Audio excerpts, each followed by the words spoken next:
Ukraine today looks very similar to the period of time about the middle of the Viktor Yushchenko presidency. So we're talking about 2007 into 2008. There are many, many other similarities, but what we have both at home and abroad is growing disenchantment with the ability of the Ukrainian president to implement the demands of the Euromaidan. And abroad, of course, we have that famous catchphrase, Ukraine fatigue. There are certainly many more and a growing number of articles and comments claiming that the Ukrainian authorities are unable to fulfill the demands, particularly on questions of justice and fighting corruption, that were raised during the Euromaidan, or as it's also called, the Revolution of Dignity.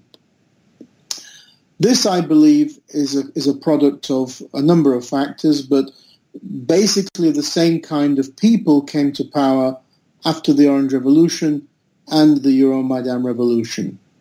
And what do I mean by these same kind of people?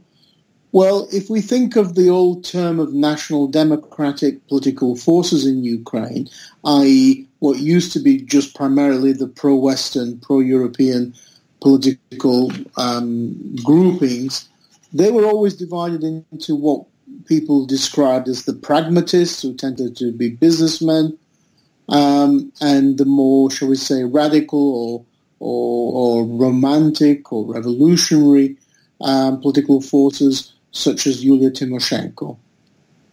Those that came to power after the Orange Revolution, Viktor Yushchenko and Petro Poroshenko, after the Euromaidan, are definitely from the same grouping of so-called pragmatic, but in particular oligarch-friendly national democratic political forces. And hence, in both cases, there are many, many similarities. After the Orange Revolution and after the Euromaidan, nobody has gone to jail. The slogan of the Orange Revolution, bandits to jail, bandits to prison, was never implemented by Viktor Yushchenko. And he was never intended to, if you look at various memoirs from that time. This was purely an election gimmick. Similarly, after the Euromaidan, nobody has gone to jail for bankrupting Ukraine, for murdering protesters, and for committing treason against Ukraine. This is one hell of a lot of things you can do in Ukraine and get away with it. So in both cases, nobody's gone to jail. In both cases, both Presidents Yushchenko and Poroshenko appointed corrupt, incompetent, and I would say non-European prosecutor generals. Yushchenko appointed Sviatoslav Piskun, who was basically a clown, and the Donetsky representative, ironically, was left in charge, Alexander Medvedko. Petro Poroshenko has appointed Yarema and Shokin, who have also been a complete disgrace and have blocked and not implemented the rule of law in Ukraine. In both cases, they did not attempt to change the manner in which business and politics is conducted in Ukraine, and they did not change any relationship between the state and Ukraine's oligarchs. Now, we put this into context. This is 16 years later than what took place in Russia. In March 2000, Vladimir Putin was first elected Russia's president, and he pretty much immediately, only a few months later, set up a meeting with Russia's oligarchs and laid down the new rules of the game. Whether you liked him or not is a different matter, but he laid down new rules of the game. If you didn't agree with them, you either went to prison or you fled abroad. Ukraine has still never done that. Ukraine's leaders have never laid down new rules of the game and told Ukraine's oligarchs it's no longer business as usual. So they've continued to run the country. They've continued with state capture.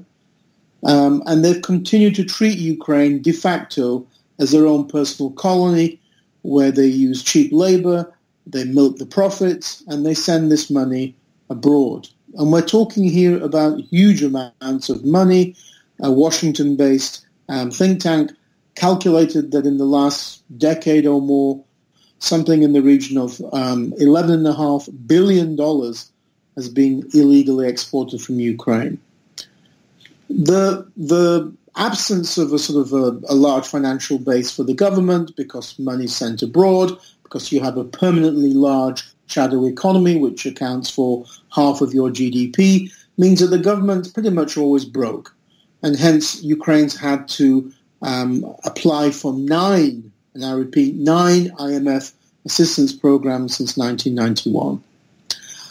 And that's 9 programs over 25 years. What does this mean? It means that 2 so-called pragmatic, oligarch-friendly presidents, Yushchenko and Poroshenko, have failed both revolutions. They've been given a chance by the population in both cases, and they've miserably failed in the most important area, which is bringing justice, fighting high-level corruption, and the rule of law in Ukraine. What this means, in my view, is that it's a time for another group of political forces to come to power.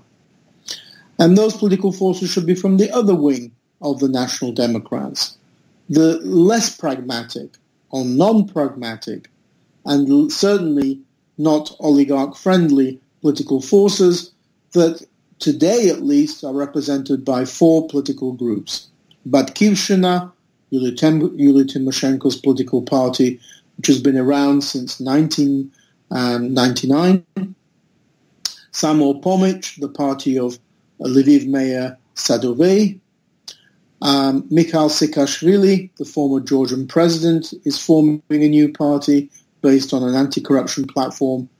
And the young Turks, as it were, of Ukrainian politics, Democratic Alliance and Sila Narodu, who also, I think, are up-and-coming stars. They are a budding Christian Democratic Party. So those 4 political forces are really the kernels of, I would say, what is needed to be in power in Ukraine. And if you look at opinion polls, these political forces are on the rise.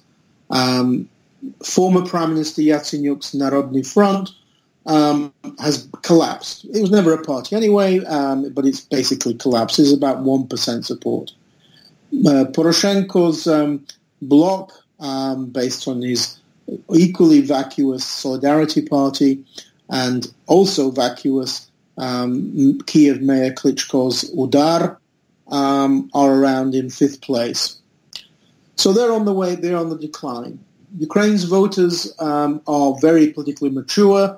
They withdraw their political support when they see that their politicians are again trying to deceive them, as they did with Viktor Yushchenko after the Orange Revolution, which led to him coming 5th place with 5% support in the 2010 elections. If Ukraine does not deal with these problems, these issues in society, and if more, I would say, radical, less pragmatic, less pro-oligarch political forces don't come to power and deal with these fundamental questions affecting structural reform in Ukraine, there will be continued tension in society, and there will be continued threat of a revolution every decade. Because what you have at the moment is paralysis and tension between 2 groups in society. You have, I would say, the pro-European sector of society, those political forces, very mature political civil society, very good investigative journalists who raise issues of high-level corruption, of oligarch meddling, oligarch corruption as well.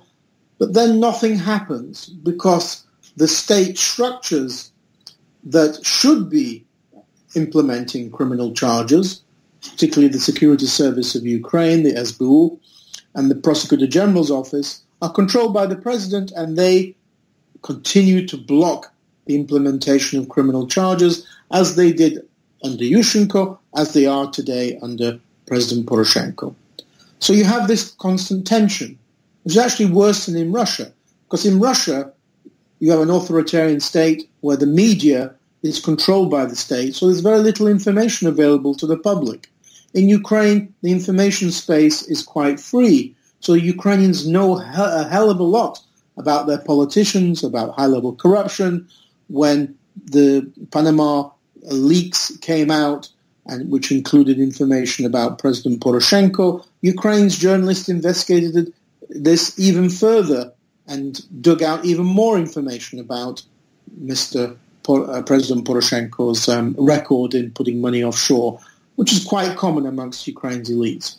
So Ukrainians know a lot because they have a free press, and in a part of the world where there isn't much free media, but they don't have the advantages of a Western democracy, of Canada, of Europe, where once this information reaches the media, the next logical step is for criminal investigations and then possibly criminal charges. That step doesn't happen because the institutions that should be doing that are controlled by the state, and they are in a kind of a quasi unreformed, semi-Eurasian, semi-Soviet state. And so hence you have this constant tension in Ukrainian society, and why so many Ukrainians, something like 2/3 of Ukrainians, believe the country is going in the wrong direction. What we need is for pro-European political forces who are not willing to keep up with this charade, who will support civil society and journalists in investigating high-level corruption and bringing justice to Ukraine, coming to power, taking control of those institutions, Europeanizing them, and then we have a marrying of both sides of the problem, i.e. investigation, activism, mobilization, and then state prosecution and criminal charges. And then we won't have this cycle of revolution, disenchantment, stagnation, and then counter-revolution, which is hanging over Ukraine's head, which is very dangerous at a time of Vladimir Putin just waiting to see and hope that the same kind of internal quarrels appear as what took place in the late Yushchenko presidency. So the pragmatists, so-called Nasha Ukraina, Viktor Yushchenko's Now Ukraine, Udar, Petro Poroshenko's Solidarity, have had two chances. They've messed both up. It's now time for them to move aside and for other political forces to take charge of Ukraine, who can move Ukraine decisively in the direction of Europe and to bring and implement the demands which were made on the Euromaidan and the Revolution of Dignity. Thank you.